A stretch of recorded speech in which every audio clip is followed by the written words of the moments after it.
Welcome back. The Trump presidency may have transformed late-night comedy into a partisan lecture series, but that won't stop Roseanne Barr from playing a pro-Trump character and the revival of her sitcom Roseanne.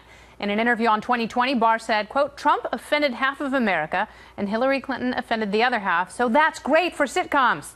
She may be correct, but you'd have a hard time convincing Kathy Griffin the president is good for a comedian's career. Kathy is refusing to quit while she's behind and has offered to host the White House Correspondents Dinner if the president attends this year's event. Organizers have yet to respond because they're hoping to book someone more likable, like Kim Jong-un.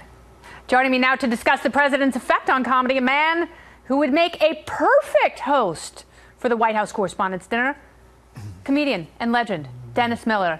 You're back. I'm so glad you've returned. Thanks for having me, Kennedy. I don't know if you've ever done that press corps dinner, but that is an uptight crowd. A lot of sticks up, a lot of tookuses there.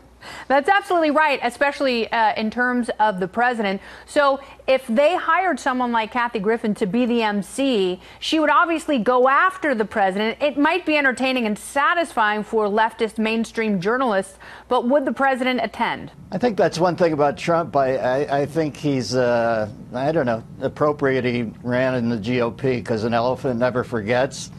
And I think he knows she's scrambling right now, and I don't think he's going to be her Stargate back into, back into the cool kid group. I think what happened with Kathy Griffin is she made a bad tactical error. Yeah. I hung out with her one day at the Aspen Comedy Festival. She's cool. She's got great chops. She made a bad tactical error there because, they held up too many heads on YouTube. So to hold the head up was just bad commerce, and she's scrambling now. And of course she'd want to get back in there. I think that would help her, but I'm not sure Trump's willing to help her. No, I think you're absolutely right. And it reminds me of Rosie O'Donnell dressing up to play Steve Bannon for SNL, and SNL did not ask her to play that character, oddly enough. So there's obviously a big anti-Trump mood in comedy right now. Is there any way to salvage that dinner, to make it entertaining, to put the president in the kind of light that I think is befitting a president? So the president's allowed to be self-deprecating and also allowing a comic to do what they do best.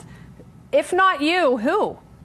Well, I wouldn't do it again. I did it once with Bush 41, and I just remember it being uptight. I got out alive, but I just remember the whole crowd, not Bush, not his wife, they're pretty cool, but the whole crowd is like clutching pearls, like it's like the day Murph the Surf, the jewel thief, checked into the Fontainebleau. Everybody was checking their pearls in the lobby.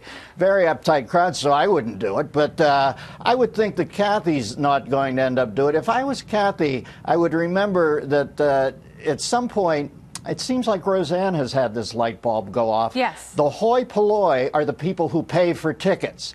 The other people, the people she pleased with the beheading shot, are people who always want comps. You got to play to the people who are willing to put cash on the barrelhead. And I think that's where Rosie's at right now. By the way, she looks great. Does she not look beautiful in all this press she's doing? No, I think it's fantastic, and I think it's a really smart move on her part because it's very authentic that her character would be a Trump supporter. And that's what she's doing. She's honoring the character. And I think the most shocking thing you can do in comedy right now is support the president. So, it speaks to her ultimate aim.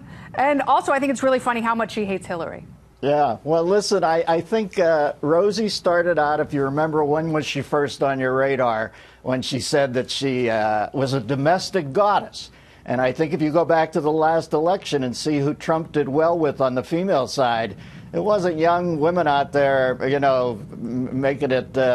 making their way in the world. It was women who stayed at home, I think, voted for Trump, and mothers and family women. So it's I don't even think it's smart. I think Roseanne's just authentic. And I think the reason that Roseanne has problems with Hillary and not with Trump, because say this about Trump, and there are times I think, I can't believe you just said that, yeah. But I do believe that his outer voice is an accurate depiction of his inner voice. Conversely, I don't think Hillary's inner voice and outer voice have ever even had a cup of coffee together. So there's some authenticity about Trump that I think Roseanne's aware of.